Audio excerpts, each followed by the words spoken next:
She was laughing before the door even closed. That was the part he never forgot.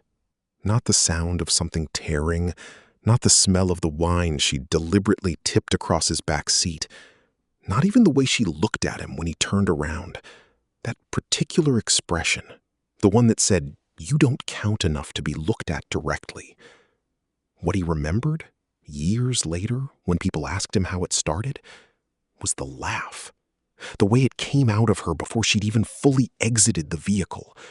Like the punchline had already landed. Like he was already the joke and didn't know it yet. His name was David Carver. He drove a 2019 Honda Accord, slate gray, interior kept with the kind of quiet care that people who have never had to maintain something themselves tend not to notice. A small air freshener, cedar, not the chemical kind, clipped to the vent. A charger in the back seat, both USB-A and USB-C, coiled neatly. A box of tissues in the console pocket. He'd read somewhere that the small things were what passengers remembered, and he was a man who paid attention to what was remembered and what was not. He had been driving for 14 months at that point. Friday nights, Saturday nights, and occasional Thursday evenings when the airport runs stacked up. He drove in the early mornings sometimes, too, the 4 a.m. to 7 a.m. window, when the city was quiet and the rides were mostly nurses and construction crews, and people catching red-eyes, people who said thank you and meant it. He preferred those hours. The energy was different. People carried themselves differently at 5 a.m. They hadn't yet remembered to perform. She booked the ride at 11:47 p.m. on a Saturday. The pickup was outside a rooftop bar in the Midtown district, the kind of place with a velvet rope and a dress code and a playlist chosen by someone whose job title was Creative Director of Vibes. He pulled up at 11:52. He could hear them before he saw them. 4 women, mid to late 20s, dressed in the specific way that communicated, "We were photographed tonight, and we know it." Heels, coordinated without being matching. 2 of them were still on their phones. The one in the red dress, she was the one who had booked, was mid-story when she opened the rear door and got in without looking at him. And I said to him, "Nathan, if you think I'm sitting through another one of his dinners, you have fundamentally misunderstood who I am." The other 3 piled in around her. 1 in the front passenger seat, 2 in the back, bracketing the one in red. The door had barely closed before the bottle appeared. A leftover from the rooftop, 3/4 full of something white and expensive, still uncorked. He saw it in the rearview mirror. Said nothing. Started the route. So I just smiled at him, you know how I do, and I said, "Absolutely, I'd love to." And then she made a gesture he couldn't fully see, but the others cackled at. They talked over each other for 4 minutes. He drove. The city moved past the windows. He was aware of them the way he was always aware of late-night groups, attentive, unobtrusive, calibrated. He had learned to be present without being visible. It was a skill. Most people never realized how much skill it required. He heard it before he felt it, the hollow glug of liquid leaving a neck at speed, then the cold spreading weight across the center console, moving fast toward the gap between the seats. He braked gently, they were at a light, and turned. "Hey, if you could just..." She looked at him then, for the first time. It was a specific kind of look, not hostile exactly, more like the expression you'd give a smoke detector that started beeping during a conversation. Annoying, irrelevant, easily silenced. "It's just wine," she said. She didn't say it to him. She said it to her friend, the one on her left, and then both of them laughed. "The upholstery. I'll give you 5 stars, she said. Still not to him. To the window now. "Can we have some music? Something that isn't this?" He turned back to the road.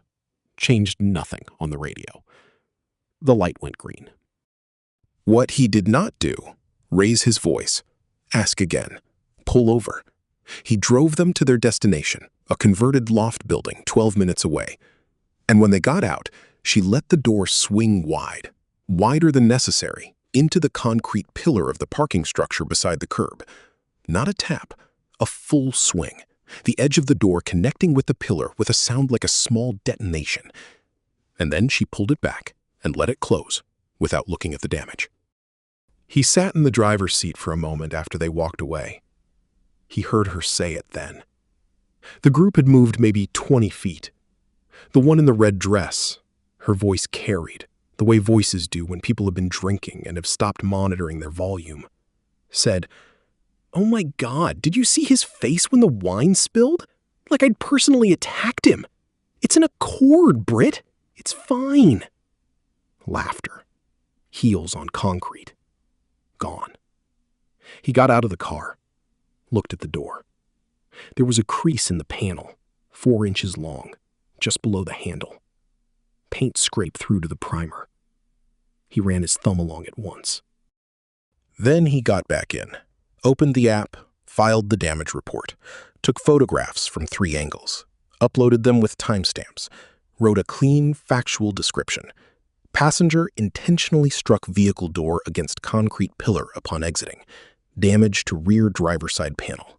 Documentation attached. He noted the account name, Kezia Langford. 4 prior rides, 3 5-star ratings from other drivers, the kind of rating that gets left automatically, thoughtlessly, the tap of a thumb on the way to something else. He submitted the report, closed the app.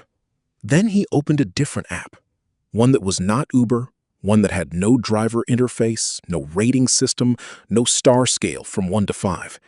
He typed 2 words into the search bar. Then he put the phone down and drove home.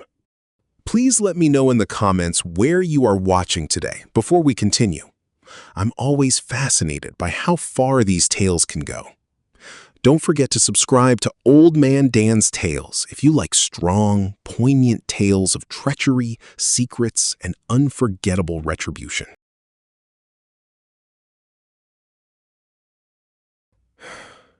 Take a breath. Because what you just saw, that laugh, that door, that 4-inch crease in the panel, was not the beginning of this story. It was the middle. The beginning was 11 years earlier, in a different city, with a different version of a man who had not yet learned that the most dangerous thing you can be is completely underestimated. David Carver grew up in a 2-bedroom house in the East Ward of a mid-sized city that doesn't make lists. His mother worked dispatch for a trucking company. His father had a landscaping business. 3 guys, 2 trucks, a reputation built on showing up exactly when he said he would and finishing exactly what he said he'd finish. David grew up watching his father operate that business with a precision that had nothing to do with drama and everything to do with systems. You track the hours, you track the materials, you track the agreements. You build slowly. You do not borrow what you cannot return. You do not talk about what you have not yet secured. He studied finance at a state school on a partial scholarship and a work-study arrangement that had him in the registrar's office 3 mornings a week. He graduated without distinction, no honors cord, no departmental award, because he'd spent the margins of his academic career doing something his professors didn't offer credit for. He'd been studying something adjacent to his coursework, the specific mechanics of how ownership actually worked. Not the textbook version, the actual version. How shell entities were structured, how majority positions were acquired quietly, how a person could hold significant power in a system without the system knowing to look for them. He was 23 when he made his first acquisition. It was a 12% stake in a small regional logistics company, purchased through a holding entity he'd registered in Delaware 2 years earlier, funded by earnings he'd saved across 4 years of working and living, with the specific discipline of a person who had decided that present sacrifice was a down payment on future optionality. He told no one, not his mother, not the 2 friends from college he was still close to. He filed the paperwork himself, cross-referenced 3 times, and then went back to his apartment and ate leftovers and watched a documentary about urban planning. Over the following 8 years, he built quietly. Not quickly. That was the word people misunderstood when they looked at what he'd assembled and tried to calculate backward. He did not move fast. He moved intentionally. Each acquisition was chosen for its position in a larger structure he'd mapped out on paper, then in a private spreadsheet, then in nothing, because after a certain point, he'd internalized the map and no longer needed to write it down. By the time he was 31, David Carver held equity positions through a layered system of holding companies, some dormant, some actively managed through a small family office he'd quietly established, in 11 companies across 4 sectors: logistics, commercial real estate, media, and most recently, professional services, specifically a mid-sized management consulting firm called Vantage Group, which operated from offices in 3 cities and had recently closed a Series B funding round that was being described in trade publications as one of the most strategically sound raises of the quarter. He held 51% of Vantage Group's parent entity through 2 layers of acquisition that the firm's own board had not fully mapped. He knew this because he'd done the mapping. He drove for Uber on weekends because he found it useful. Not financially. The income was marginal relative to what moved through his holding accounts on a slow Tuesday. He drove because it kept him in the city, among people, in the specific texture of ordinary life that he'd watched his father inhabit with complete dignity, and that he'd decided he would never lose touch with, regardless of what else accumulated in his name. He drove because when you are invisible, you see things. He had seen a great many things from the driver's seat of a slate gray Accord.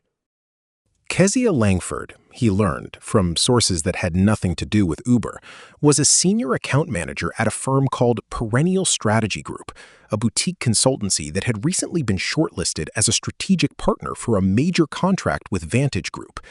She had been with Perennial for 4 years.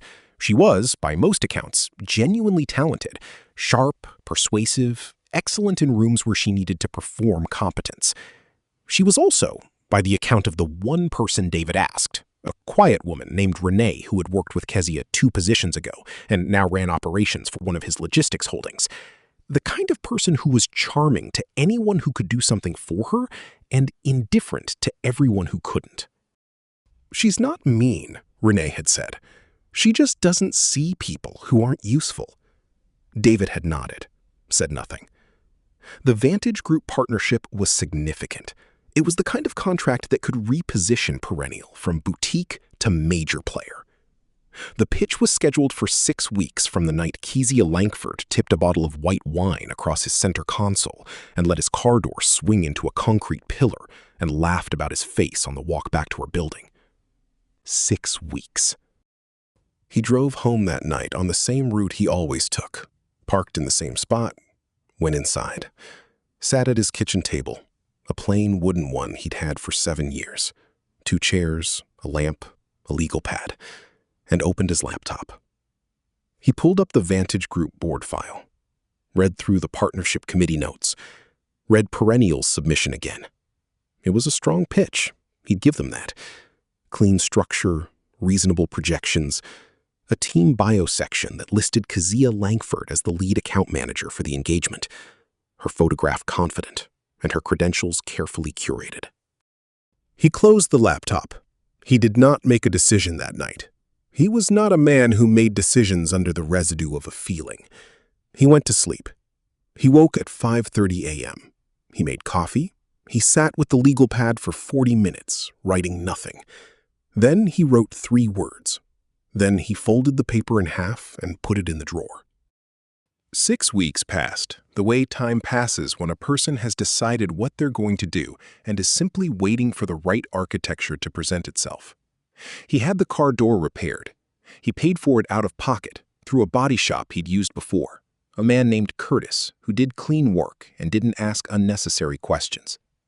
The insurance claim through Uber's damage process was proceeding, slowly, with the bureaucratic friction such things always carried, but David was not waiting for it. He documented everything. He kept copies. He noted the case number in a plain text file he stored in 3 locations. He drove 2 more weekends, picked up airport runs, a few late-night groups, a couple taking their dog to a 24-hour emergency vet at 2 a.m., who sat in near silence the whole way there, and he did not try to fill it. He watched the city, he thought. He spoke, in that 6-week period, to 4 people. His attorney, Marcus Webb, a quiet man in his 50s who had been structuring David's holding entities for 6 years and who communicated exclusively through document and the occasional terse phone call, received a call on a Wednesday afternoon that lasted 11 minutes. David asked 3 questions. Marcus answered them. The call ended. His financial advisor, a woman named Patricia, who operated out of an office that looked like a waiting room and had, over 12 years of David's growing portfolio, never once expressed surprise at anything he brought to her, received an email with 2 attachments and a 4-line message. She replied the following morning with 1 line. "Confirm you want this structured as outlined. We'll move on your instruction." He replied, "Confirmed." The third person was Renee, who received a text message that said, "The perennial pitch for Vantage. Who's presenting?" She replied within an hour, "Kezia is leading. Full team, but she's the face of it. Why?" He didn't reply to that. The fourth person was a man named James, who David had known since they were 19, and who now worked in a role that David never described to anyone other than compliance consulting, which was accurate and also explained nothing. James received a call that lasted 4 minutes. "I need someone to look at the Perennial Vantage partnership file," David said. "For what?" "Process integrity.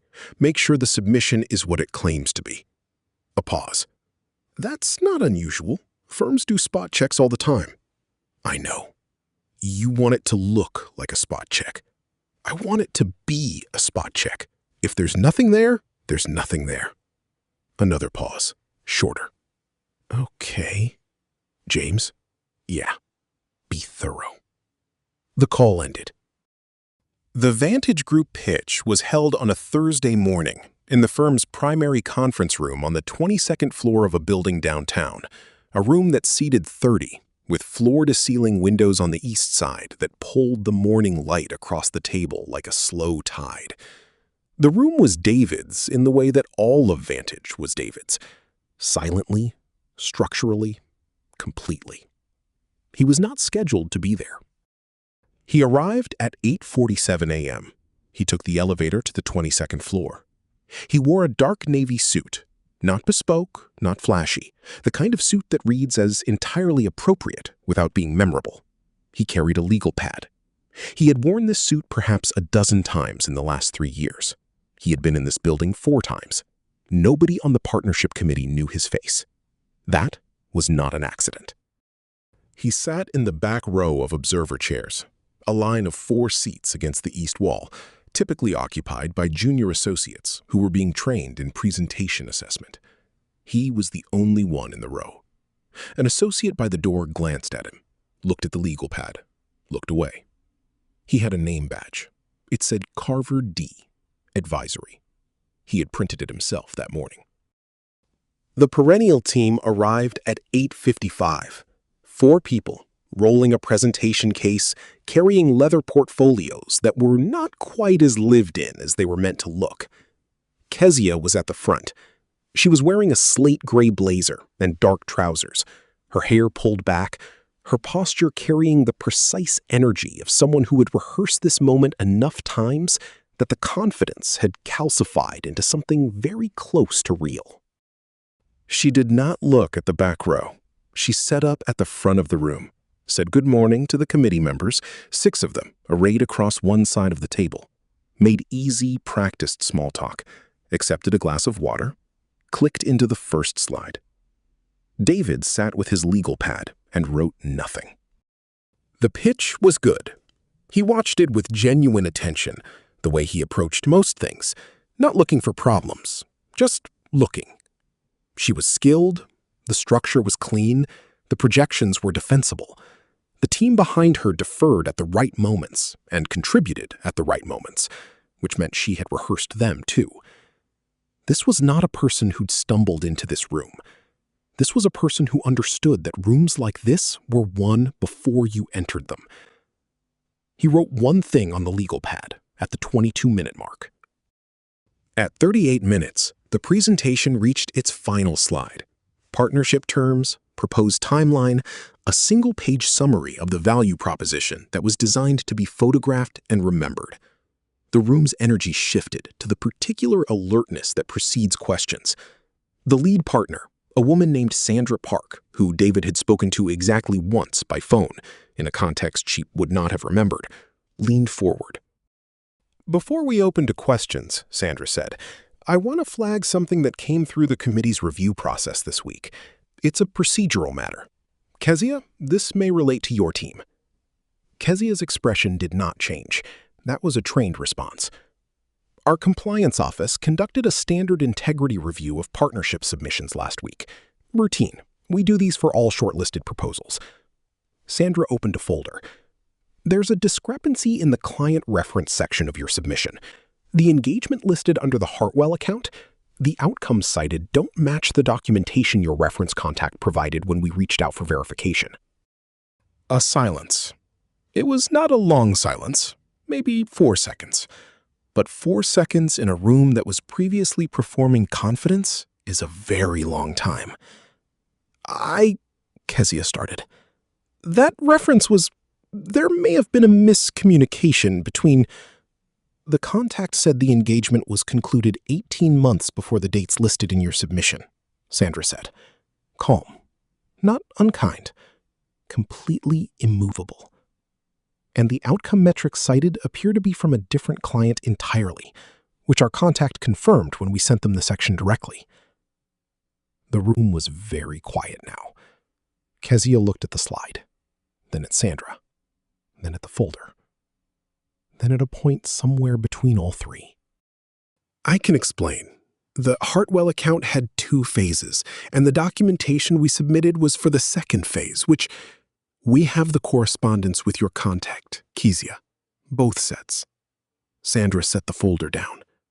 "I don't think this is a miscommunication." David had not moved. He sat with the legal pad on his knee, the pen in his hand. He was watching Kezia's face, watching the specific moment when a person who has spent their entire professional life performing capability understands that the performance has been read. He watched her eyes move. He watched her calculate. Who in the room knew? How much was known? Whether there was a version of this she could talk her way through. He'd seen that calculation before. It was always visible if you knew to look for it. The eyes went slightly unfocused. The jaw set. The hands, if you were watching the hands, made a small, controlled movement. The kind that happened when a person stopped themselves from reaching for something. "I'd like to pause the session," Sandra said. "Kezia, if you and your team could step out, we'll have someone come get you shortly." The perennial team stood, slowly. The other 3 looked at Kezia. She didn't look at them. She gathered her portfolio and walked out, and the door closed behind them with the soft, final sound of a room that had already decided. Sandra looked across the table. Her eyes moved, briefly, to the back row. David stood. He straightened his jacket. He walked to the door, opened it, and stepped into the hallway. Kezia was standing 12 feet away, her back against the wall, her portfolio against her chest. Her team had stepped further down the hall. She was looking at the floor. He walked past her. She didn't look up. He was almost at the elevator when he heard her voice behind him, directed at one of her colleagues, low and tight, with controlled disbelief. "I don't understand how they even... That data was clean. I checked it. How does a compliance review even..." He pressed the elevator button. The door opened. He stepped in. The elevator descended. In the lobby, he stopped at the small coffee cart near the building's entrance, a 2-person operation, a woman who knew his order from the 4 previous visits and began it without him saying anything. He paid. He stood to the side and waited. He drank it slowly, looking out at the street through the glass revolving door. His phone buzzed.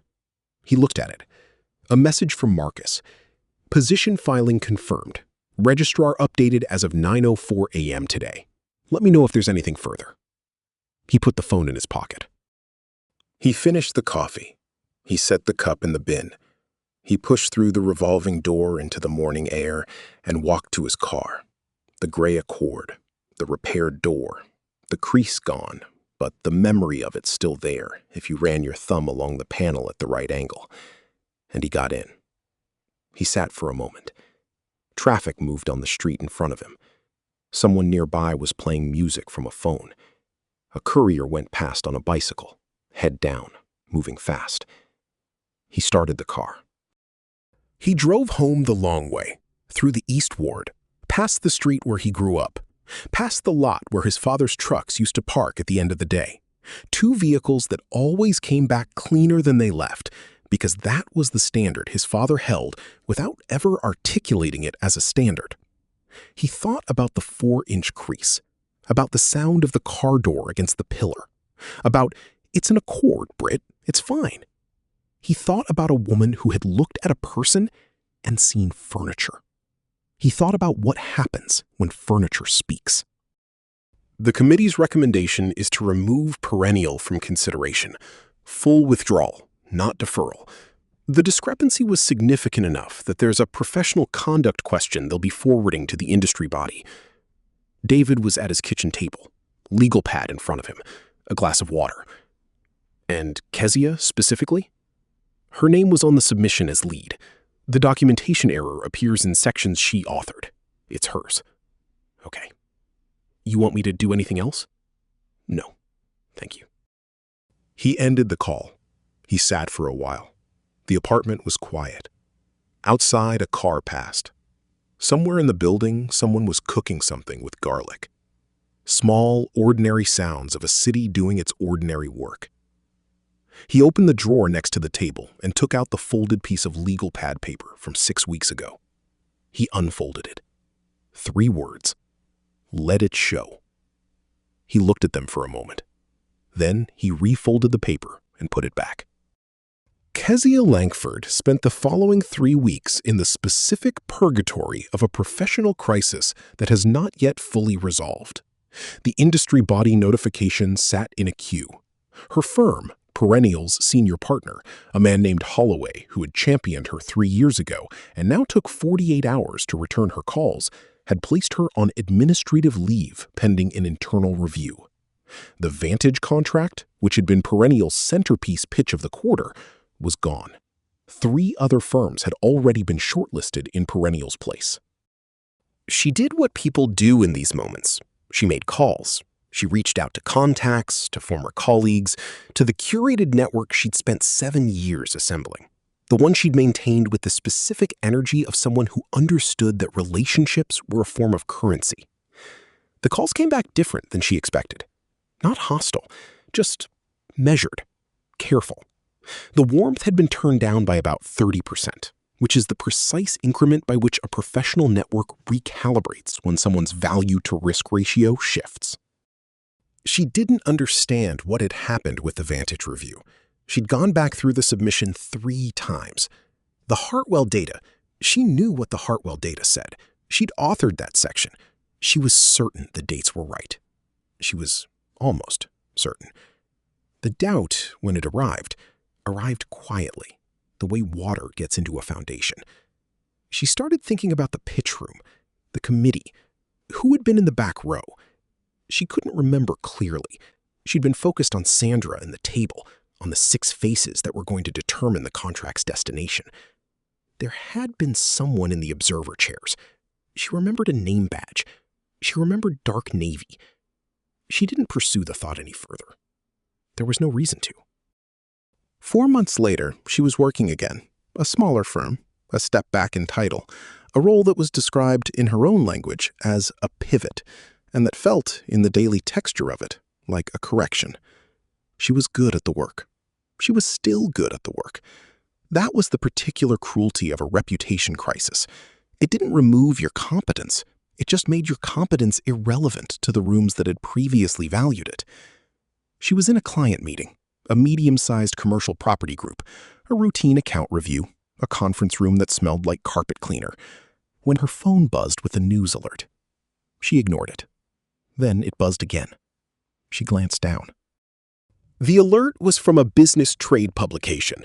The headline read, "Vantage Group completes quiet restructure, reveals majority shareholder for first time."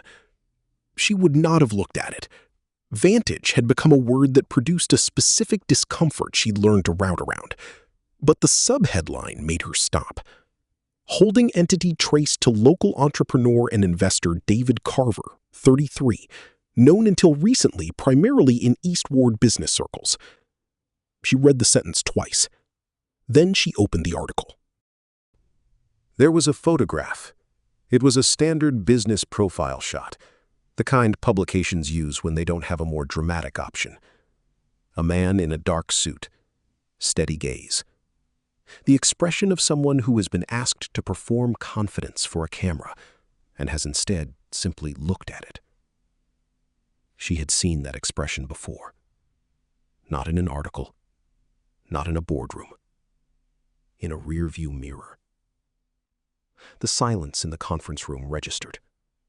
Her client was saying something. She set the phone face down on the table. She made it through the rest of the meeting. She wasn't sure how. The words came out in the right order. She nodded at the right intervals. She said she'd follow up with a summary by end of week. She shook hands. She walked to the elevator. In the elevator, she picked up the phone again. Read the article in full. Carver declined to comment on the specifics of the Vantage acquisition timeline, but noted in a statement that the firm's direction under current leadership remains unchanged. Sources close to the board confirmed Carver has held his majority position since before the firm's Series B round, predating the recent partnership review process by approximately 14 months. 14 months. She stood in the elevator as it descended. The floor numbers changed. She thought about a 2019 Honda Accord, about a bottle that tipped, about what she'd said on the walk back to her building, what she'd said to Britt, what she'd said because she was 23 feet away from the car, and he was just a driver, and drivers did not follow you. She thought about a compliance review, about a discrepancy that she'd never fully understood, about documentation that she had checked and was certain about, and then suddenly wasn't.